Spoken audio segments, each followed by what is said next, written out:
کون کہتا ہے کہ حضرت حسین رضی اللہ تعالیٰ عنہ کی فضیلت کا آپ اعتراف نہ کریں؟ اللہ کے نبی صلی اللہ علیہ وسلم نے اپنے دونوں نوازوں کو دیکھا، حسن اور حسین کو، اور دیکھنے کے بعد آپ نے جو فرمایا وہ جملے سنیے، ہما ریحانتایا من الدنیا، او میرے صحابیوں سن لو، یہ دونوں دنیا کے میرے پھول ہیں، ان پھولوں سے خوشبو حاصل کرو، ان کو مرجھانے مت دو۔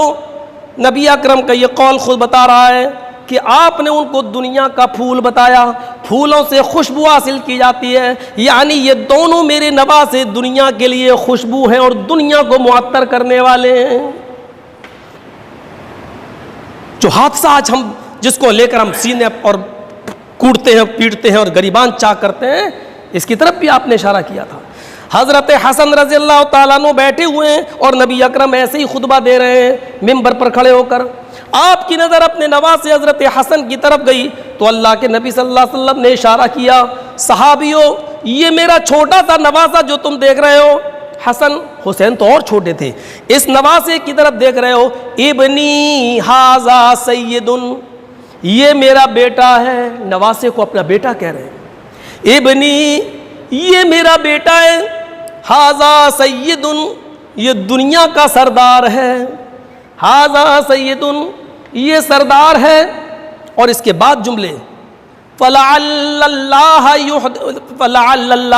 يُصْلِحُ بَيْنَ فِئَتَيْنِ مِنَ الْمُسْلِمِينَ، ان قریب اللہ رب العالمین میرے اس نواسے سے اتنا بڑا کام لے گا، اتنا بڑا کام لے گا کہ مسلمانوں کے دو گروہ میں جان جانے کی، ایک دوسرے کے خون کے پیاسے ہو چکے ہوں گے، میرا یہ نواسہ میری امت کے ان دو گروہوں کے درمیان صلح کرائے گا۔ پھر دنیا کی نگاہوں نے دیکھا، امیر معاویہ نے اپنی فوج تیار کر رکھی ہے، حضرت حسن کے ساتھ بھی 60,000 مسلمان ایک ساتھ کھڑے ہیں، جو حضرت حسن کے اشارے پر امیر معاویہ کی فوج پر ٹوٹ پڑنے والے ہیں، ایک دوسرے کی گردنیں اڑانے والے ہیں۔ امیر معاویہ اپنے آپ کو امیری کے عہدے سے برخاست کرنے کے لیے تیار نہیں، اور لوگ امیر معاویہ کو امیر ماننے کے لیے تیار نہیں۔ حضرت حسن کے ساتھ جتنے لوگ تھے وہ حضرت حسن کے اشارے کا انتظار کر رہے تھے کہ کب ہو اور ہم ٹوٹ پڑیں، لیکن حضرت حسن نے فوراً اپنی امارت کا عہدہ واپس لیتے ہوئے، اپنا دعویٰ واپس لیتے ہوئے حضرت امیر معاویہ سے صلح کر لی۔ 60,000 صحابہ کی ایک تعداد اور ساتھیوں کی تعداد کہتی ہے ہم تو آپ کے ساتھ تھے، پھر آپ نے کیوں ایسا کیا، صلح کر لی؟ تو حضرت حسن کا جو جواب تھا وہ سنہرے الفاظوں سے آج بھی لکھا ہوا ہے حدیث کی کتابوں میں، تاریخ کی کتابوں میں، کہ لوگوں میرے آدمی انہیں مارے یا امیر معاویہ کے آدمی مجھے مارے، میرے ساتھیوں کو دونوں ہی صورتوں میں میرے نانا کی امت کو نقصان ہوگا، دونوں ہی صورتوں میں میرے نانا کی امت ماری جائے گی، دونوں ہی صورتوں میں میرے نانا کی امت کو نقصان ہوگا، اس لیے ہم صلح کرتے ہیں اور امیر معاویہ کو اپنا امیر مانتے ہیں۔ یہ دنیا نے اپنی آنکھوں سے دیکھا، حضرت حسن نے نبی اکرم صلی اللہ علیہ وسلم کی اس پیشین گوئی کو زندہ کر کے دکھایا۔ میرے بھائیوں ذرا تصور کیجئے، ماتم مردوں کا ہوتا ہے، زندوں کا نہیں ہوتا ہے۔ آپ غور کرو، بس ماتم مردوں کا ہوتا ہے، زندوں کا نہیں، اور وہ بھی صرف 3 دن سے زیادہ ماتم کرنے کا حکم نہیں دیا، صرف اتنا کہا جب کسی کا کوئی آدمی انتقال کر جائے تو اس گھر میں 3 دن کے بعد تک چولہا نہیں جلے گا، اور رشتہ داروں کا حق ہے کہ وہ کھانا پہنچائے گا، بس 3 دن سے زیادہ نہیں۔ ہاں، عورت جس کا شوہر انتقال کر جائے وہ غم کر سکتی ہے 4 مہینے 10 دن تک، اس کی عدت ہے 4 مہینے 10 دن۔ عدت کو بھی اتنا سخت بنا دیا ہے کہ عورت کو گھر سے باہر تک نہیں نکلنے دیا جاتا ہے، جبکہ عدت کے اندر یہ ساری شرطیں موجود نہیں ہیں۔ عدت کے اندر یہ ہے کہ جن لوگوں سے پہلے پردہ تھا آج بھی پردہ ہے، وہ عورت 4 مہینے 10 دن تک نیا کپڑا نہیں پہن سکتی ہے، وہ عورت 4 مہینے 10 دن تک اپنے گھر میں بھی خوشبو نہیں لگا سکتی ہے، وہ عورت 4 مہینے 10 دن تک بس یہی ہے، چوڑیاں نہیں پہنے گی، میک اپ نہیں کرے گی، اپنے گھر کے اندر بھی وہ جو ہے بس یہ ہے۔ اس کا یہ مطلب نہیں ہے کہ وہ بیمار ہو جائے تو گھر سے باہر نہیں جا سکتی ہے۔ اگر وہ کسی مدرسے میں پڑھاتی ہے تو عورت پردے کے ساتھ ساتھ عدت کے دنوں میں بھی وہ اپنے گھر سے نکل کر مدرسے میں پڑھانے بھی جا سکتی ہے، آ بھی سکتی ہے۔ آگرہ میں اگر اس کا ٹریٹمنٹ چل رہا ہے تو وہ آگرہ جا بھی سکتی ہے، گوالیر جا بھی سکتی ہے اور آ بھی سکتی ہے۔ عدت کا یہ مطلب کھلے آسمان کے نیچے نہیں، عورت گھر کے اندر کھلے آسمان کے نیچے بھی رہ سکتی ہے، بشرط یہ کہ وہاں غیر محرم کا آنا جانا نہ ہو، یعنی جن لوگوں سے نکاح جائز ہے ان کا آنا جانا نہ ہو۔ عورت گھر کے اندر بغیر دوپٹے کے بھی رہ سکتی ہے، بشرط یہ کہ غیر محرم کا آنا جانا نہ ہو، عدت کے اندر بھی۔ تو بس اتنا ہے۔ لیکن حضرت حسین کا ماتم، لا تقولوا لمن يقتل في سبيل اللہ، جو لوگ اللہ کی راہ میں قتل کر دیے جائیں تم ان کو مردہ نہ کہو، وہ زندہ ہیں، بل احیاء، وہ زندہ ہیں، ولکن لا تشعرون، لیکن تمہیں شعور نہیں ہے۔ شہیدوں کا ماتم نہیں ہوتا ہے، شہید زندہ ہوتا ہے جو اللہ کی راہ میں قتل کر دیے جائے، صرف فرق اتنا ہے کہ اس کی زندگی کا شعور ہمیں نہیں ہے، وہ کیسے زندہ ہے یہ شعور ہمیں نہیں ہے۔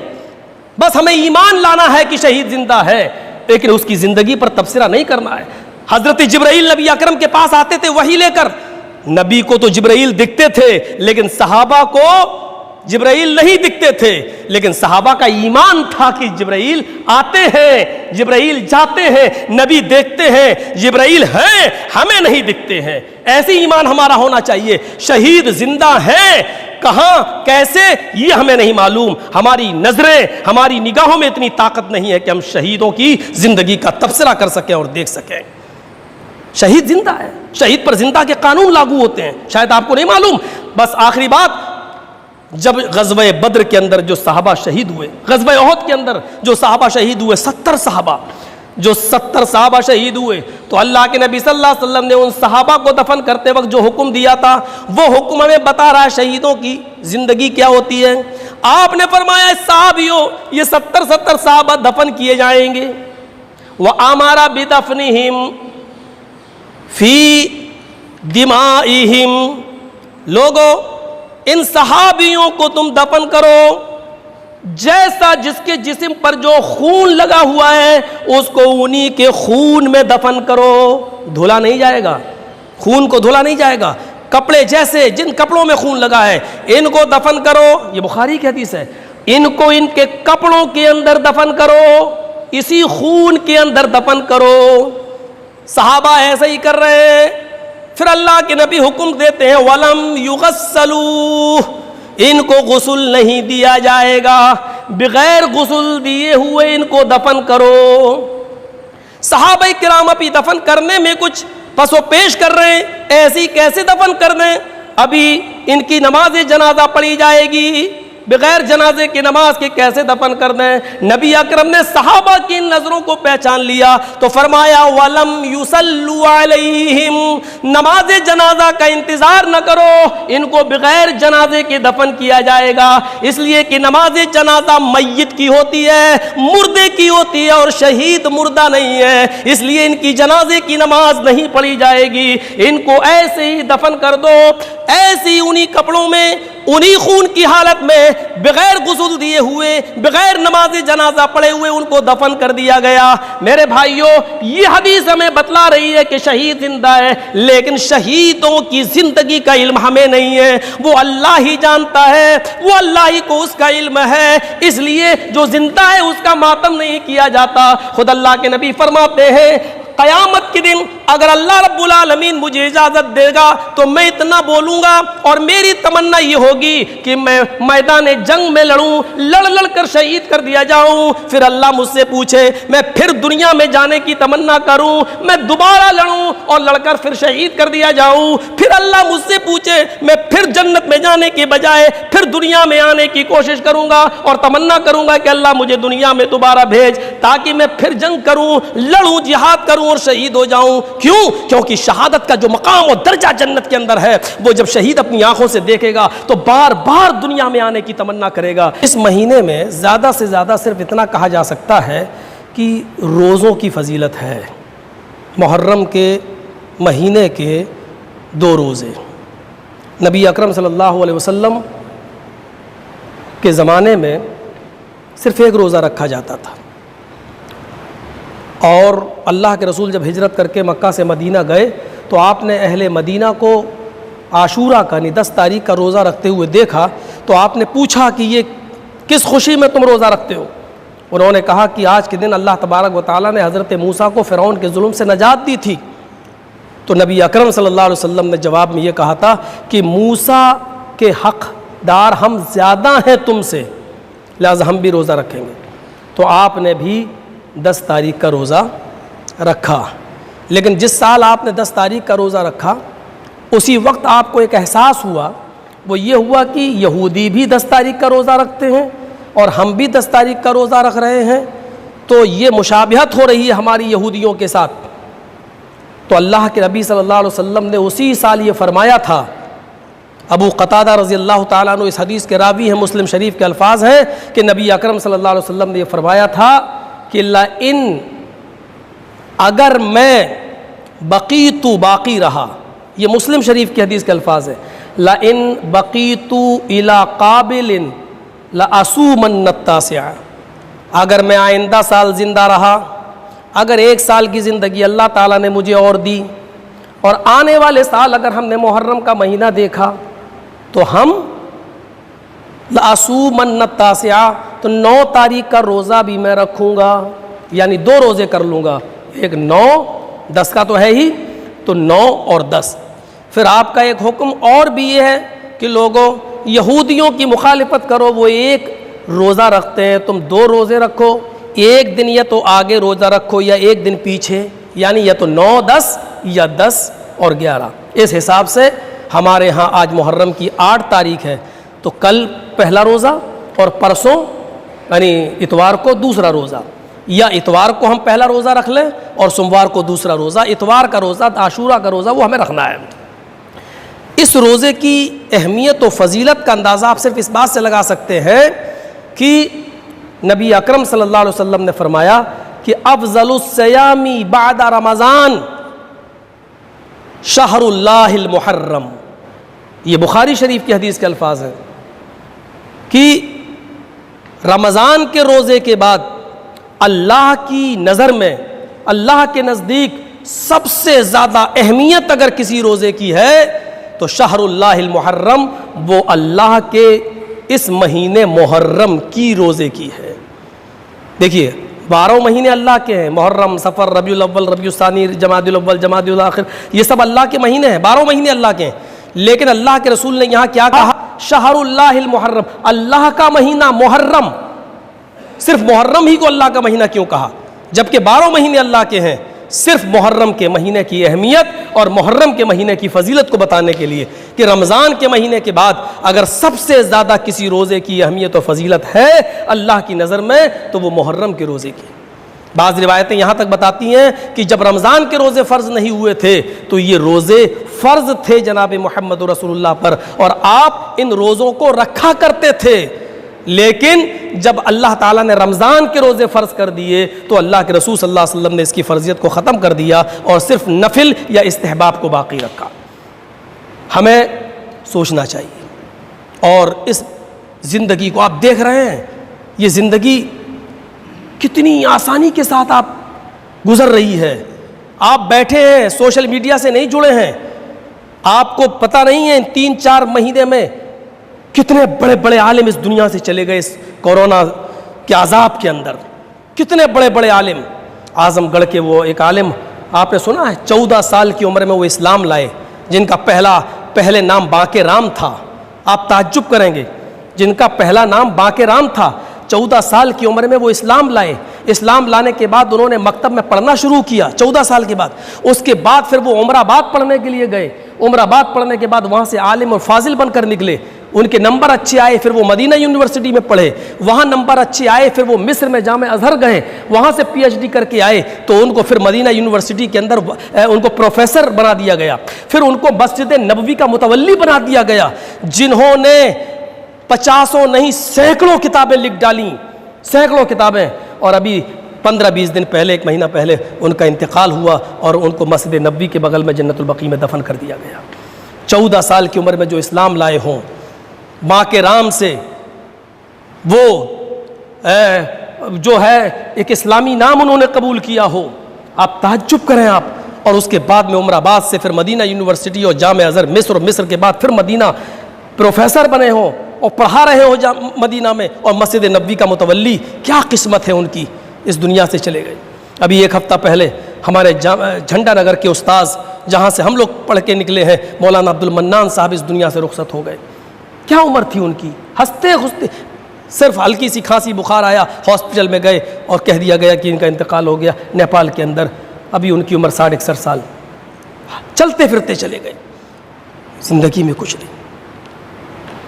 جا رہے لوگ علماء، ایک اچھی خاصی علماء کی تعداد، مولانا مقیم فیضی ہماری جماعت کے نائب ناظم رہ چکے ہیں، بمبئی کے اندر بیچارے وہ تھے اور اس دنیا سے رخصت ہو گئے، 55 سال کی عمر میں آج رخصت ہو رہا۔ اللہ کے رسول صلی اللہ علیہ وسلم سے نے یہی کہا تھا، لوگوں میری امت کی عمریں 60 اور 70 سال کے درمیان میں، ان دنوں میں تم اللہ تعالیٰ کو راضی کر لو، موت کو غنیمت سمجھ لو، اپنی زندگی کو غنیمت سمجھو اپنی موت سے پہلے، یہی نیکیاں ہمیں کام آئیں گی، یہی نیکیاں۔ نبی اکرم صلی اللہ علیہ وسلم نے فرمایا، ابو قتادہ اس حدیث کے راوی ہیں، اس رمضان کے بعد جو محرم کے روزے ہیں اس کی فضیلت بتاتے ہوئے اللہ کے نبی صلی اللہ علیہ وسلم نے فرمایا، یکفر السنۃ الماضیہ، جو محرم کے روزے رکھے گا، محرم کے روزوں کی فضیلت یہ ہے کہ اس کے 1 سال کے پچھلے گناہ معاف کر دیے جائیں گے۔ یہ کم فضیلت ہے؟ تصور کرو 1 سال میں ہم نے کتنے گناہ کیے ہوں گے، ہم ایک دن میں کیے جانے والے گناہوں کی ہم گنتی نہیں کر سکتے ہیں۔ آپ صبح اٹھتے ہیں اور شام کو جب بستر میں جائیں تو آپ کو دن بھر کے گناہ یاد نہیں ہوں گے کہ ہم نے کتنے گناہ کر ڈالے، 1 سال میں ہم نے کتنے گناہ کیے ہوں، کتنے صغیرہ گناہ کی بات کر رہا ہوں، کبیرہ گناہ نہیں، کبیرہ گناہ تو بغیر توبہ کے معاف نہیں ہوں گے، صغیرہ گناہ ہم نے کتنے کیے ہوں گے۔ لیکن رمضان کے بعد یہ محرم کے جو روزے ہیں، یہ محرم کے روزے 1 سال کے پچھلے گناہ کا کفارہ ہیں۔ یکفر السنۃ الماضیہ۔ دنیاوی جتنی ضروریات کے تم محتاج ہو، وہ بھی دنیاوی ان تمام ضروریات کے محتاج۔ ہم نے ان کو تمہارے جنس سے الگ نہیں کیا ہے، تمہاری کاسٹ اور تمہاری برادری سے ہم نے ان کو الگ نہیں کیا۔ لقد جاءکم رسول من انفسکم، تمہارے درمیان جو پیغمبر تشریف لائے، تمہارے درمیان جو رسول ہم نے بھیجے ہیں، وہ تمہارے ہی جنس سے ہیں، اٹھنے میں، بیٹھنے میں، لیٹنے میں، سونے میں، جاگنے میں، کھانے میں، پینے میں، چلنے پھرنے میں، شادی و بیاہ میں، دکھ اور بیماری اور خوشی و غم میں، سب میں وہ تمہارے ہی جنس سے ہیں۔ عزیز علیہ ما عنتم حریص علیکم بالمؤمنین، مومنوں کے لیے وہ بڑے ہی نرم خو ہیں، مومنوں کے لیے وہ بڑے ہی مہربان ہیں، مومنوں کے ساتھ ان کا رحم و کرم کچھ الگ قسم کا ہے۔ عزیز علیہ ما عنتم، تمہیں جو تکلیف پہنچتی ہے وہ اس نبی کے اوپر گرا گزرتی ہے، مومنوں کے فائدے کے بڑے حریص اور متمنی رہتے ہیں، تمہیں جو تکلیف پہنچتی ہے وہ ان کے اوپر بہت شاق گزرتی ہے، تمہارے پیر میں کانٹا چبھتا ہے تو اس کا درد محمد رسول اللہ اپنے دل میں محسوس کرتے ہیں۔ عزیز علیہ ما عنتم حریص علیکم بالمؤمنین رؤوف الرحیم۔ ہاں، غور سے سنو، تمہارے فائدے کے بڑے متمنی رہتے ہیں، تمہارے فائدے کے بڑے حریص رہتے ہیں، تمہاری تکلیف ان کی اوپر شاق بن کر گزرتی ہے، مومنوں کے لیے وہ بڑے حریص ہیں، بڑے متمنی ہیں، مومنوں کو کسی چیز کا نقصان نہ پہنچے اس بات کے وہ بڑے خواہش مند رہتے ہیں۔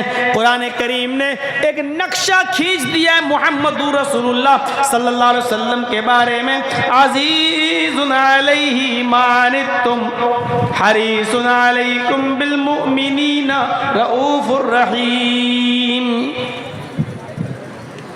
کتنی چیزیں بتائی گئیں؟ پہلی چیز، وہ تمہاری جنس سے ہیں، اس میں کیا شک ہے؟ ہم اور آپ کھاتے ہیں پیتے ہیں، وہ بھی کھاتے اور پیتے تھے۔ ہم اور آپ سامان خریدنے بازاروں میں جاتے ہیں، نبی اکرم بھی بازاروں میں جایا کرتے تھے۔ یہی تو اختلاف تھا عرب کے کافروں میں اور محمد رسول اللہ کے ماننے والوں کے درمیان۔ اللہ کے نبی اور جو ان کو مانتے تھے وہ یہ کہتے تھے کہ محمد انسان ہے اور ساتھ میں رسول بھی ہیں، اور عرب کے کافر یہ کہتے تھے یہ کیسا رسول ہے، یہ کیسا نبی ہے جو نبی بھی اور بازاروں میں چلتا پھرتا بھی ہے، ہماری طرح کھاتا اور پیتا بھی ہے۔ وہ کہتے ما لہذا الرسول یاکل الطعام ویمشی فی الاسواق، یہ کیسا نبی ہے جو اپنے آپ کو نبی بھی کہتا ہے، رسول بھی کہتا ہے، اور ہماری طرح بازاروں میں چلتا پھرتا بھی ہے، ہماری طرح کھانا بھی کھاتا ہے۔ یعنی ان کے وہم و گمان میں یہ پیوست ہو چکا تھا، جو نبی ہوتا ہے وہ کھاتا پیتا نہیں ہے، جو نبی اور رسول ہوتا ہے وہ بازاروں میں چلتا پھرتا نہیں ہے، جو نبی اور رسول ہو اس کو شادی اور بیاہ کی ضرورت نہیں پڑتی ہے، جو اللہ کا رسول ہو اللہ کا نبی ہو وہ بازاروں میں کیوں گھومے گا، ہماری طرح کیوں کھائے گا پیے گا، ہماری طرح کیوں چلے گا، ہماری طرح شادیاں کیوں کرے گا، ہماری طرح اس کے بچے کیوں ہوں گے۔ عرب کے کافر یہی کہتے تھے۔ یہاں محمد رسول اللہ صلی اللہ علیہ وسلم ڈنکے کی چوٹ پر اعلان کرتے تھے انما انا بشر مثلکم، اور لوگوں میں تمہاری طرح ایک انسان ہوں، میں تمہاری طرح کا اللہ کا ایک بندہ ہوں بس، لیکن اللہ نے مجھے رسول بنا کر بھیجا ہے، ہم تمہارے درمیان پیغمبر بن کر آئے ہیں۔ اللہ کے نبی یہ کہتے تھے، آپ کے ماننے والے یہ کہتے تھے، لیکن عرب کے کافر یہ کہتے تھے ما لہذا الرسول یاکل الطعام ویمشی فی الاسواق، میں اس کو نبی کیسے مان لوں، میں اس کو رسول کیسے مان لوں جو ہماری طرح بازاروں میں چلتا پھرتا ہے، ہماری طرح کھاتا اور پیتا ہے۔ نہیں نہیں، ہماری طرح چلنے پھرنے والے کو اور بازاروں میں گھومنے پھرنے والے کو، کھانے پینے والے کو ہم رسول کیسے مان لیں؟ یہی تو اختلاف تھا۔ عزیز علیہ ما عنتم، تمہیں جو تکلیف پہنچتی ہے وہ اس کی اوپر شاق گزرتی ہے، وہ اس کو اچھا محسوس نہیں کرتے ہیں۔ یعنی اس کا ترجمہ یوں کیا جا سکتا ہے، اگر کانٹا تمہارے پیر میں چبھتا ہے تو درد محمد رسول اللہ کو ہوتا ہے، وہ تمہاری تکلیف نہیں برداشت کرتے ہیں، تکلیف تمہیں ہوتی ہے، درد انہیں ہوتا ہے۔ حریص علیکم، وہ تمہارے فائدے کے بڑے خواہش مند رہتے ہیں، بالمؤمنین رؤوف الرحیم، اور مومنوں کے ساتھ ان کا رحم و کرم کا ایک الگ ہی معاملہ ہے۔ ظاہر بات ہے کوئی آدمی یہ نہیں کہہ سکتا ہے، اس پر بہت سے غیر مسلموں نے اور خاص طور پر سوامی دیانند سرسوتی جنہوں نے ستیارتھ پرکاش لکھی ہے، بڑے اعتراض کیے کہ دیکھو یہ ہے محمد مسلمانوں کے نبی جو صرف مومنوں کے لیے مہربان ہے، اس کا مطلب دوسروں کے لیے مہربان نہیں ہے۔ قرآن خود کہتا ہے مومنوں کے لیے وہ بڑے مہربان ہیں، ان اندھوں کو دکھائی نہیں دیتا ہے۔ اللہ نے قرآن کریم میں دوسری جگہ اللہ نے اپنے نبی کو پوری دنیا کے لیے بھی رحمت کہا ہے، پوری کائنات کے لیے بھی رحمت کہا ہے۔ وَمَا أَرْسَلْنَاكَ إِلَّا رَحْمَةً لِلْعَالَمِينَ، اور جو پورے عالم کے لیے رحمت ہو، کرپالو و دیاوان ہو، تو پوری دنیا میں ہندو بھی آ گئے، عیسائی بھی آ گئے، سکھ بھی آ گئے، یہودی بھی آ گئے، جینی بھی آ گئے، بدھسٹ بھی آ گئے، اور اتنا ہی نہیں جمادات و نباتات بھی شامل ہیں، بلکہ حیوان بھی اس میں شامل ہو، اور جو پوری کائنات کا نبی ہو وہ صرف انسانوں کا نہیں بلکہ پورے عالم کے لیے رحمت بن کر آیا ہے۔ لیکن اپنوں کے لیے سبھی خاص ہوتے ہیں۔ ہمارا بچہ بیمار ہو جائے، ہمارا خون ہے، ہم اس کو ڈاکٹر کو دکھانے بھی جائیں گے،